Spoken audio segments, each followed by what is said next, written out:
Hello guys, আমার নতুন একটা ব্লগে আপনাদেরকে স্বাগত। আশা করি আপনারা সবাই ভালো আছেন আর আমিও খুব ভালো আছি। তো এখন আমরা বেরিয়ে পড়েছি দীঘা যাওয়ার উদ্দেশ্যে। আমরা টোটাল যাচ্ছি 5 জন। তো তোমাদের দাদা ভাই আর আমি তো গাড়িতে উঠেই পড়েছি, দেখতেই পাচ্ছ।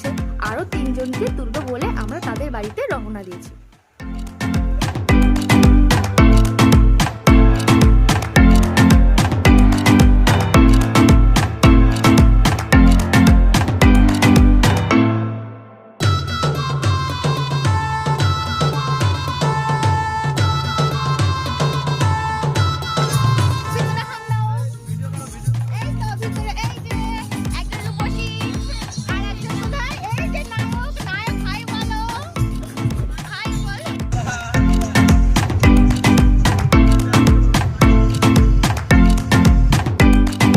ফাইনালি আমরা কোলাঘাটে পৌঁছে গেছি। এবার একটু খাওয়া দাওয়া করে নেবো, তারপর দীঘার উদ্দেশ্যে আবার রওনা দেবো। আর দেখতেই পাচ্ছ বন্ধুরা, কি প্রচুর পরিমাণে ভিড় হয়েছে এখানে।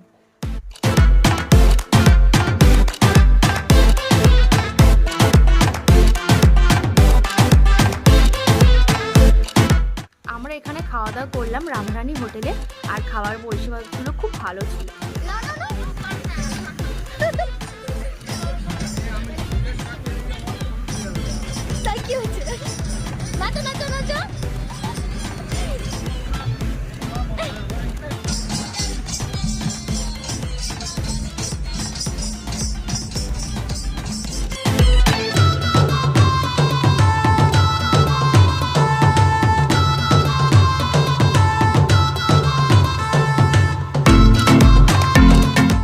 দেখো এইখানকার পরিবেশটা কি সুন্দর, দুই পাশে ইউক্যালিপটাসে ভর্তি, আর কি সুন্দর টানাই দেখতে লাগছে।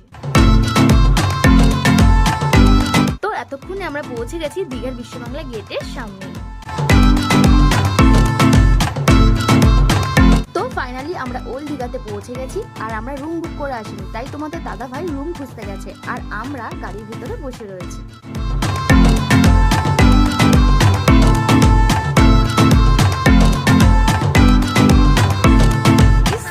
দেখো গাইস, হোটেল বুক না করার ফল সবার মুখখানা একটু দেখো। হোটেল বুক না ফল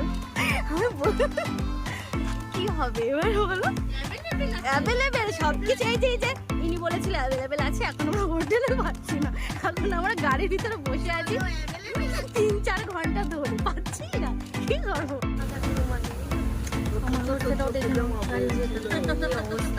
অবশেষে অনেক খোঁজাখুঁজির পরে আমরা হোটেল পেয়েছি। হোটেলের নাম হচ্ছে প্রান্তিক।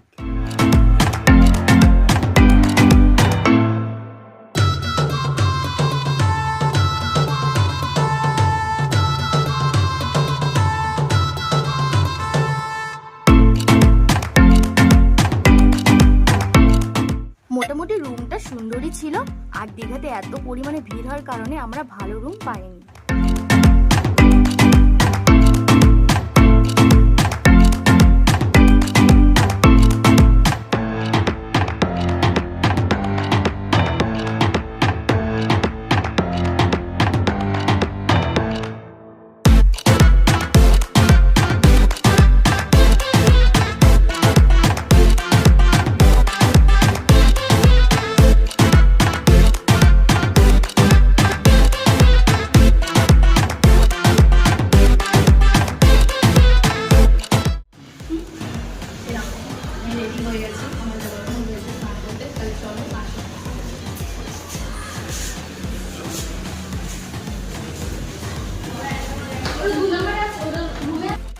দেখো আমরা উদয়পুর বিচে পৌঁছে গেছি। তোমরা ভিডিওটা লাস্ট পর্যন্ত দেখতে থাকো যে আমরা কি করলাম। এই আমাদের ম্যাগি চলে এসেছে, এবার আমরা সবাই খাবো। শয়তান তুমি তো খুব।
আমি ওই 2 রকমের মাছ খাই না বলে এর জন্য লোটে মাছ করেছি। এই যে লোটে মাছ, এবার লোটে মাছের ভর্তা খাবো।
প্রথম পার্টটা এখানেই শেষ করছি। দ্বিতীয় পার্টের জন্য তোমরা অপেক্ষা করো, আর ভিডিওটা কেমন হয়েছে সেটা কমেন্টে অবশ্যই জানিও।